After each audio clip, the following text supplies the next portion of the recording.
इस टॉपिक में हम देखेंगे उन इंडस्ट्रीज़ के बारे में जो इंडस्ट्रीज़ अपना रॉ मटेरियल मिनरल्स को बनाती हैं, that is mineral based industry. Industries whose raw material depends on minerals are called mineral based industry। और इन इंडस्ट्रीज़ के एग्जाम्पल हैं iron and steel industry, aluminium smelting industry और आखिरी है हमारा केमिकल इंडस्ट्री। तो सबसे पहले iron and steel industry, it is a basic industry. Other industry depends on their machinery and the raw material, that is iron ore, coking coal and limestone is in proportion 4 is to 2 is to 1, and the main region, famous region or main region is छोटा Nagpur plateau. तो ये जो iron and steel industry है, ये एक basic industry इसलिए कहा गया है क्योंकि इस सेंचुरी में हम कह लें, ये जो पूरी शताब्दी है, इसमें आयरन और स्टील का जो नीड है वो एक प्राइमरी पर्पस से या प्राइमरी लेवल पे यूज किया जाता है। मतलब छोटे से लेकर के और बड़ा, हम कह लें ऑब्जेक्ट कह लें या प्रोडक्ट कह लें या कुछ भी हम कंस्ट्रक्ट कर रहे हैं, हम कहीं ना कहीं और अपने डेली लाइफ में भी हम सब आयरन और स्टील का यूज करते हैं। और दूसरे कारखाने भी आयरन और स्टील के प्रोडक्ट या मशीनरी या कंस्ट्रक्शन में उनका यूज हुआ है, चाहे सेल्फ पर्पस के लिए या इंडस्ट्री के लिए या प्रोड्यूस करने के लिए। मतलब उस मशीन से वो कुछ दूसरा प्रोडक्ट बना रहे हैं। तो स्टील और आयरन की ज़रूरत हर जगह है और आयरन स्टील प्रोड्यूस करने के लिए ये प्रपोर्शन है, इसके जो रॉ मटेरियल्स हैं उसके ये प्रपोर्शन है 4:2:1। और इस इंडस्ट्री के कुछ चैलेंजेस भी हैं, कुछ जो कि ड्रॉबैक्स इस इंडस्ट्री फेस करती है। वो कौन सी दिक्कतें हैं? Irregular power supply, low productivity of labour, high cost of cooking oil coal and poor infrastructure. तो ये कुछ ड्रॉबैक्स थे जो कि ये सेक्टर या ये इंडस्ट्री फेस करती है। अब है हमारा दूसरा एल्यूमिनियम स्मेल्टिंग इंडस्ट्री।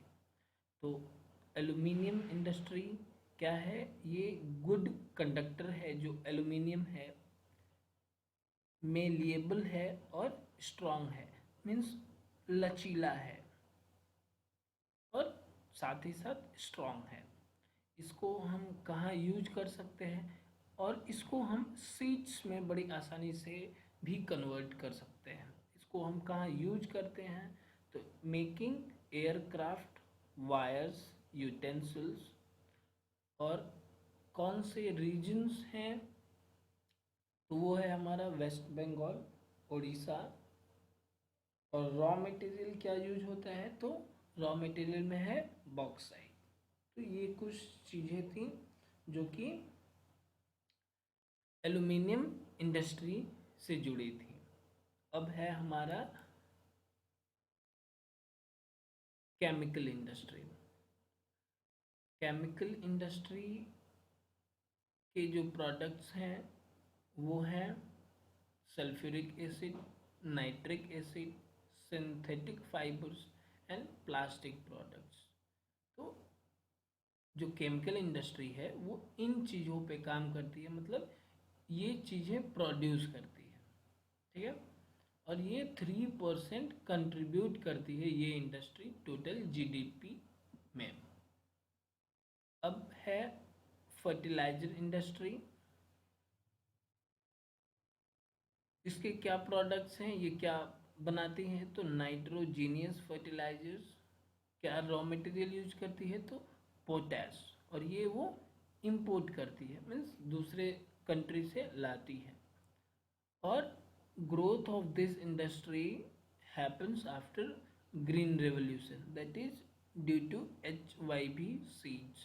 अब फर्टिलाइजर क्यों ग्रो हुआ, क्योंकि ग्रीन रेवोल्यूशन के बाद अच्छे बीज की मांग बढ़ गई, that is HYV seeds means high yielding variety seeds, जो कि अधिक उत्पादन कर सकें। तो इसके वजह से अब फर्टिलाइजर्स की भी डायरेक्ट डिमांड बढ़ गई। तो ऐसे है। And third largest producer of nitrogenous fertilizer is our country. अब सीमेंट इंडस्ट्री, इसके क्या रॉ मटेरियल्स हैं, तो सिलिका है, लाइमस्टोन है और एल्यूमिना है। इसको किस पर्पस के लिए यूज किया जाता है, तो यूज्ड फॉर कंस्ट्रक्शन पर्पसेस। तो इसको हम कंस्ट्रक्ट करने के लिए बनाते हैं, यूज करते हैं, घर या कोई भी इमारत। अब है हमारा ऑटोमोबाइल इंडस्ट्री। ऑटोमोबाइल इंडस्ट्री,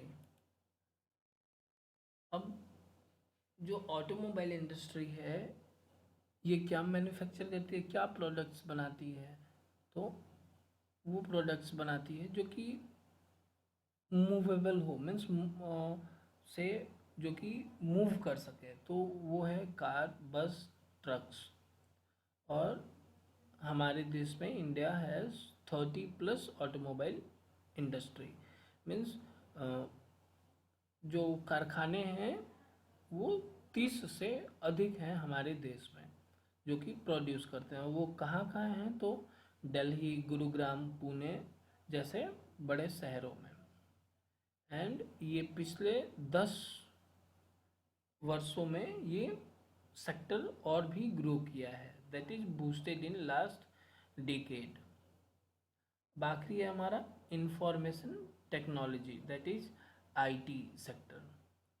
तो ये क्या प्रोडक्ट्स बनाते हैं, तो टीवी, मोबाइल्स, लैपटॉप, ऐसी चीज़ें आईटी सेक्टर प्रोड्यूस करता है। And it grew with the rise in hardware and software development.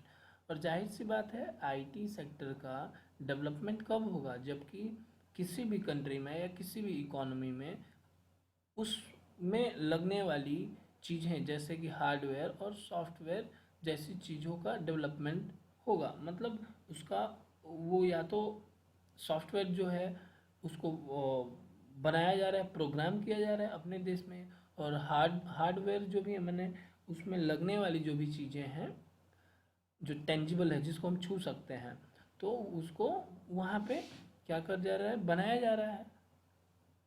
और बेंगलोर को हम इलेक्ट्रॉनिक कैपिटल कहते हैं। तो ये था हमारा आज का टॉपिक।